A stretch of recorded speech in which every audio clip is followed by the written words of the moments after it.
Good morning, party people. What's happening? It's your man, Coach Fire in the building. Yeah, I know last night, Danny B and I dropped our Knicks corner, which was a very spirited conversation, very lively, a lot of things we talked about. And I did say I probably wasn't going to drop a Knicks minute because I had already talked about the game last night on the show. So today I'm not actually going to be talking about last night's game. The conversation Danny and I had yesterday kind of led me to thinking about a few things, and I just kind of want to put it out there, just my thoughts on the front office. Because to me, a couple of things just don't really add up, don't really make sense to me about how this has gone so far under Leon Rose's tenure. So Woj put out a podcast maybe 6, 7 months ago now. It was toward the end of last season. Uh, it was a Randall podcast where Julius talked a lot about the process, how he felt after the bubble, uh, why he, attacked the off-season physically with his training and everything the way that he did. Uh, his sadness about missing the bubble and the conversations he had with then Leon Rose, who was not hired yet to be the Knicks' new president. And he talked about how Leon was really, really interested in just how concerned Julius was and all of that. I mean, again, I it's been a while since I listened to the podcast, but I know it's available on Spotify and all these other places. So if you get a chance, please check out that Woj Randall conversation from last season, because Randall kind of lays out, you know, the whole scheme, the whole plan, and how Leon and he kind of worked that out, talked about what they wanted to do going forward after Leon took over the job. So as far as I know, Randall was all in with the new front office. The new front office was in strong conversations with Julius Randall. They set some parameters. He made those parameters. And last year was a really, really, really good year. Now, one of the things that people are saying, and this is again where I guess my confusion begins, is with the draft that year.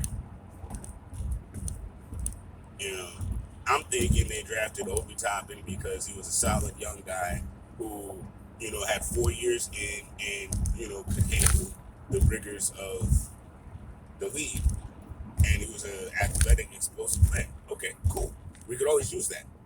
That's my mentality of that. Oh, good. We could always use that.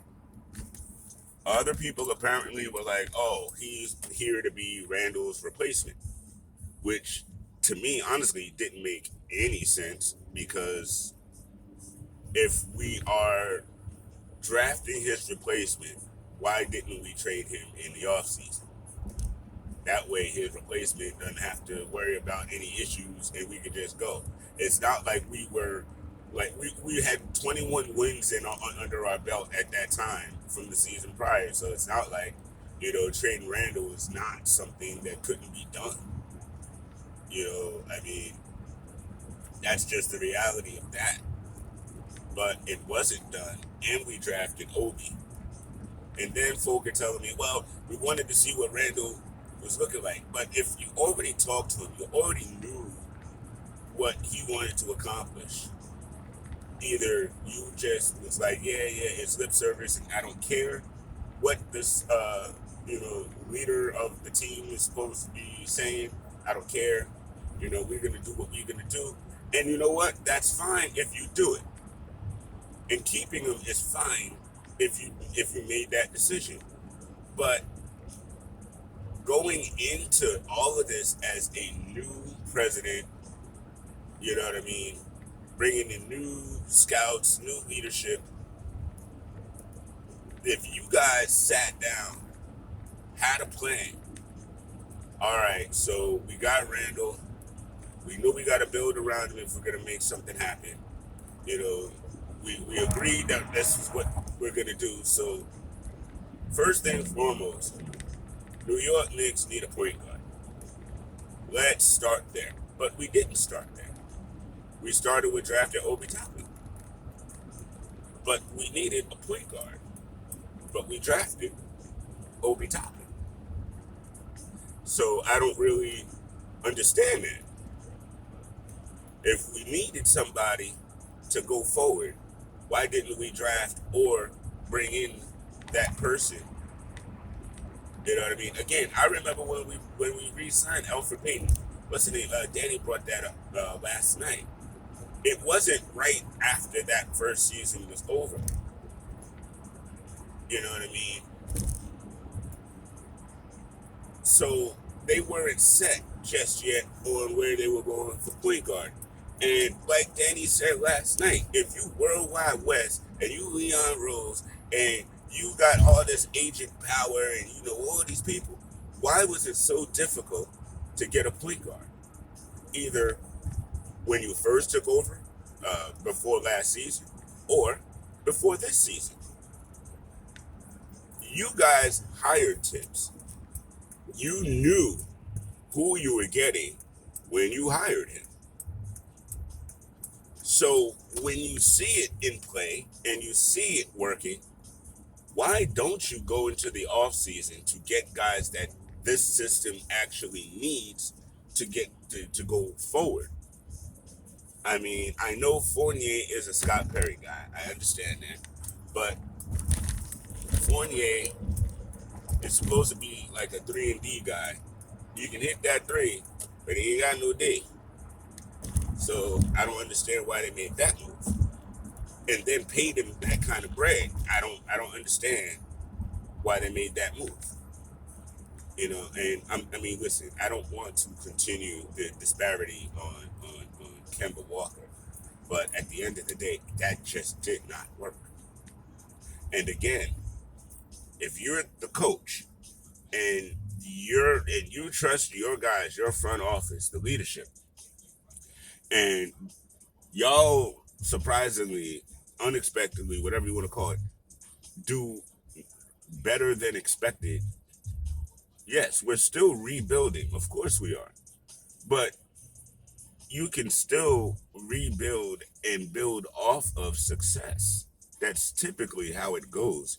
You build off of the success that you had prior. You don't, in a way, blow it up and start anew in, the following year. And that's kind of what it felt like because Kemba don't play defense. He can't. If he wants to be an offensive threat, he has to make in-game decisions during every play. And so, because of his degenerative knee condition, he can't give 110% on both ends of the floor all game long. And if you saw the way that the Knicks played last year, that's exactly the kind of person we needed. So my wonder is, why didn't the front office actually address what we needed? You know what I mean? Because they didn't. And when that happened, now granted, Julius Randle, for better or for worse, is the star of the team. I'm not trying to say whether I like that or don't like that, whatever. He is. Alfred Payton, for all his terrible on offense, quiet as kept, he was way better defensively than we even realized. We were so busy looking at how terrible he was offensively, because he was, that we didn't see that, offensive guys weren't necessarily blowing by him. It, the defense wasn't collapsing from the point of attack like it is now. So again, I'm not screaming that we should have kept Elfrid Payton. No, I'm not at all. I understand that we needed to move on from him. I think he and Julius understood it, but they were close. Uh, and apparently Randall was close to Bullock as well. And you come back into the next year, and two of your main guys, two of your best friends, people you talk to, aren't there anymore. That's hard. That's hard. And yes, arguably, he and RJ aren't close. RJ's a kid, man. He's 21 years old. You know what I mean? Julius is a father, yo. I mean, the conversation is just different. You know, I mean, I don't remember having too many 21-year-old friends when I was getting married and, having my son. Just saying. It's because I hear, like, we had a call on yesterday. Big shouts, Buds, and I really appreciate you coming on. But he felt like, RJ and Randall didn't have chemistry. Okay. I think as far as the way they play together on the court, it could be better, but I think it's getting there. I think part of that was RJ understanding who he is on the court, which you're seeing a lot more right now. But still, the front office kind of set everything up for failure in a way. Like, again, to me, Alec Burks and Reggie Bullock was like this, and again, you go back to the Knicks corners from the summertime, and you'll hear me say I prefer Bullock over Burks.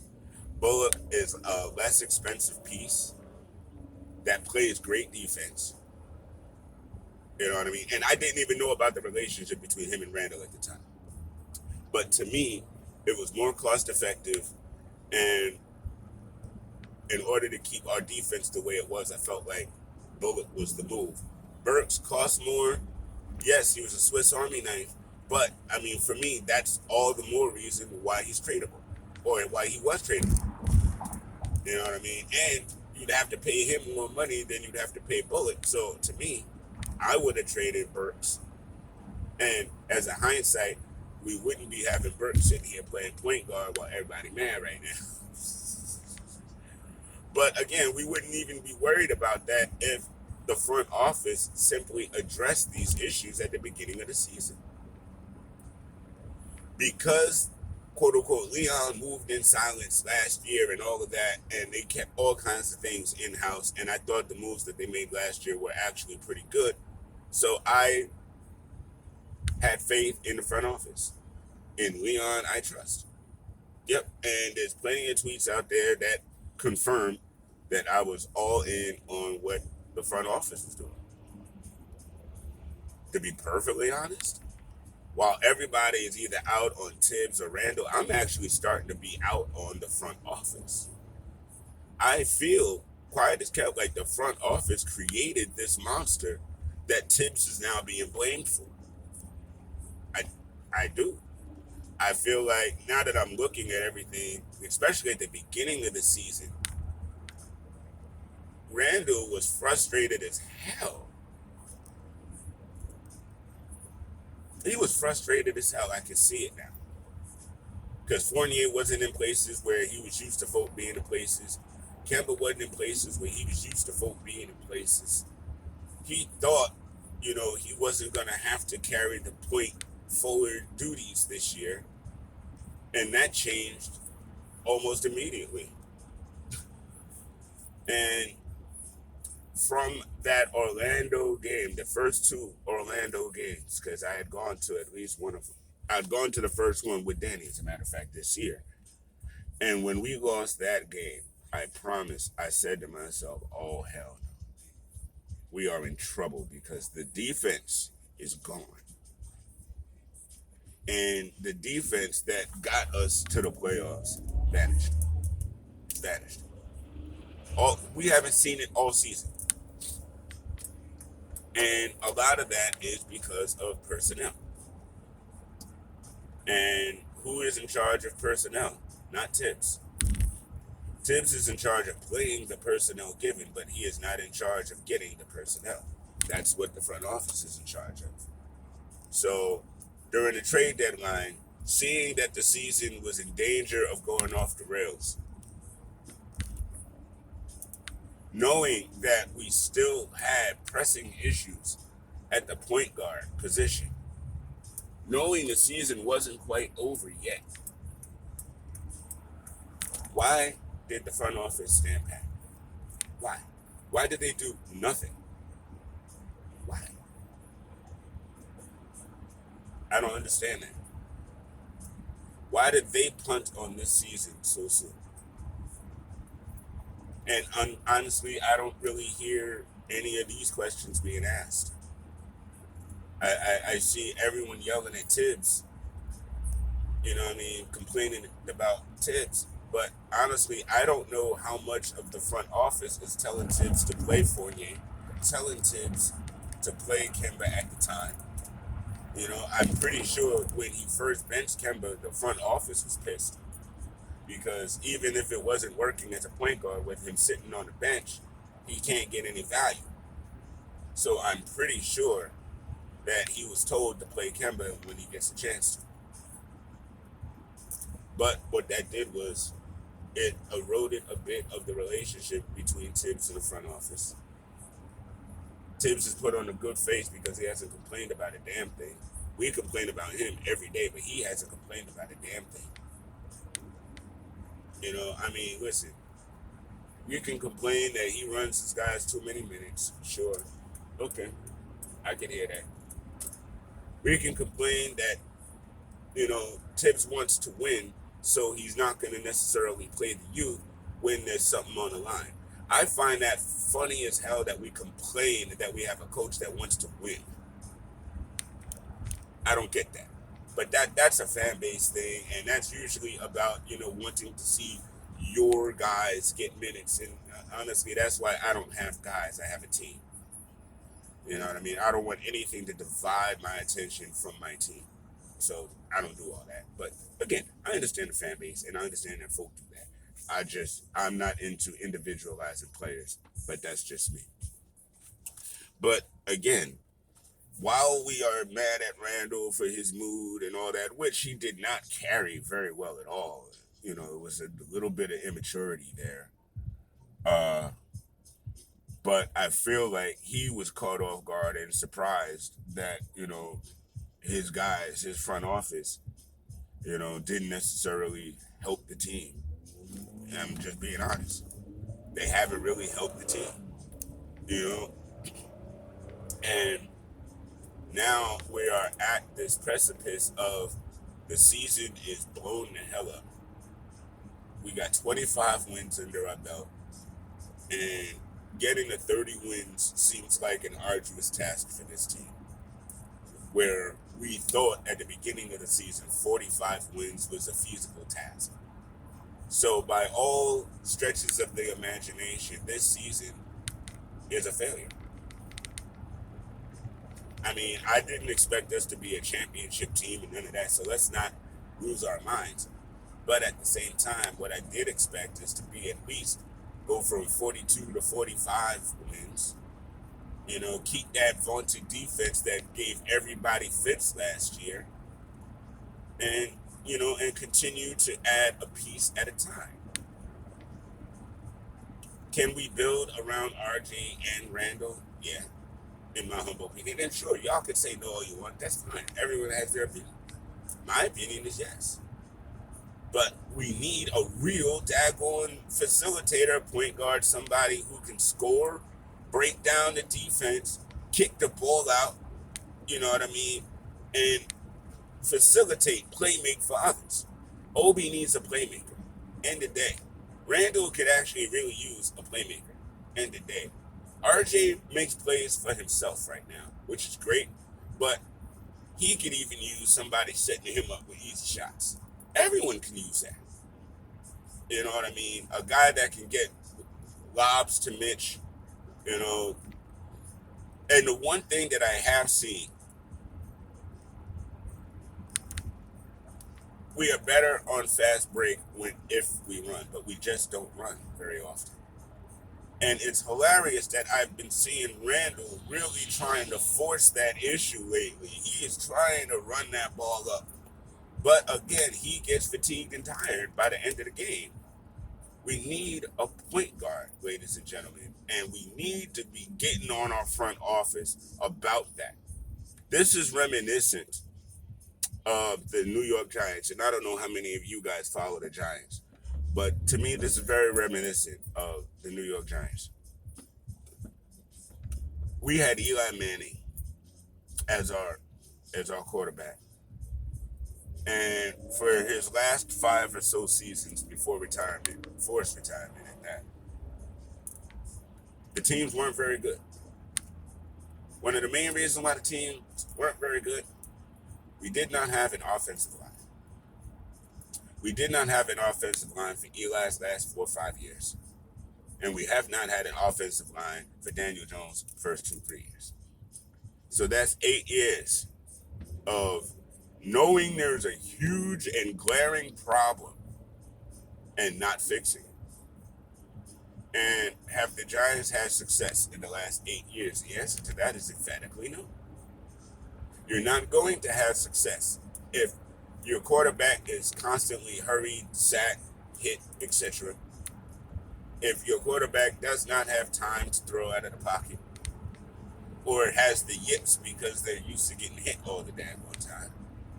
And your quarterback also needs a running game, but running game is another indelible part of having a great offensive line.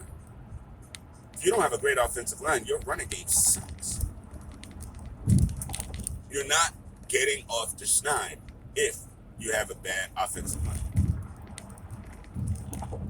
Joe Burrow and them, honestly, their offensive line is what cost them the Super Bowl.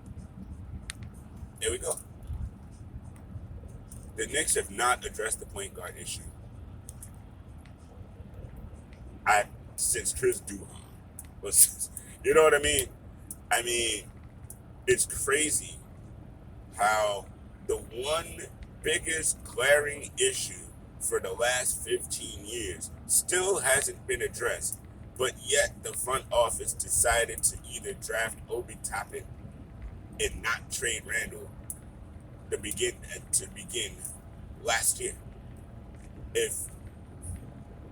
End of the day, if you're keeping Randall, go get a point guard. If you're trading Randall, honestly, I'd still say if you were trading Randall, you don't pick Obi. You go get a point guard, even if you're trading Randall. Like, I don't understand any of that. You know what I mean? And then when you see the success of last year, what makes you decide to go bargain basement on the point guard position? I don't get it. And where are the defensive tough guys that the locker room that go, locker room guys that wear their hard hat, bring their lunch pail, and go to work? How come the front office didn't bring us a couple of guys like that? Seeing the complexion of this team and the kind of dogs we need to be successful. So, listen, guys, and I don't know if y'all were able to listen to this whole 20-plus minute spiel. I didn't even realize it was going to be this long today. I ramble sometimes. It happens. But, please let me know what y'all think of this, of what I've said today. Share your stories of what you've heard about the offseason, any front office stuff, because it's easy to blame what you see on the court. It's very easy to do that because you're seeing it on the court. But the product on the court is most definitely a product of the work of the front office. And so I'm actually putting this failure squarely on the shoulders of the front office more so than Tibbs. You didn't get Tibbs guys that he could work with. And as much as I don't necessarily believe Berman, I do believe that, human nature says that if I'm working my tail off for you and I ask you for a couple of ingredients, I'm a cook. I'm working in your restaurant. I'm a chef. I'm busting my tail for you, making the best food I could possibly make. And I just need a couple of ingredients. And I ask you for these ingredients. And you go to the store, but not only do you come back with the wrong ingredients, these ingredients ain't even in the realm of what I asked you to get me. You know what I mean? I asked for eggs and you brought me flour. That doesn't help. You can't bake a cake if all you got is flour and no eggs. You know what I'm saying? So, front office, I really, really need to see more from you guys. Before you start worrying about firing Tibbs, maybe Dolan might need to be like, well, maybe let's look at y'all's track record right now. Because, I don't know how many cooks y'all got stirring this pot. But you have to have a plan. It can't be by the seat. What was the plan that you sold Dolan? Lord knows I would love to see that. I would love to see what the plan was that you sold Dolan to get the job. And I'm wondering, are you following that plan still? This is your man, Coach Five, Knick fan for life, on the morning commute. I appreciate you watching. I appreciate you listening. I appreciate you guys checking out the Candy Corner with me and my brother Danny B. And listen, I appreciate Knick fans. Y'all know I say that. Y'all know how I say that. I appreciate Knick fans. You know what I mean? But I also appreciate the fact that not everybody who says they're a Knick fan is actually one. Y'all have a great week. It's Monday. I hope your whole week is fantastic. You know what I mean? And I'll talk to y'all later. Peace.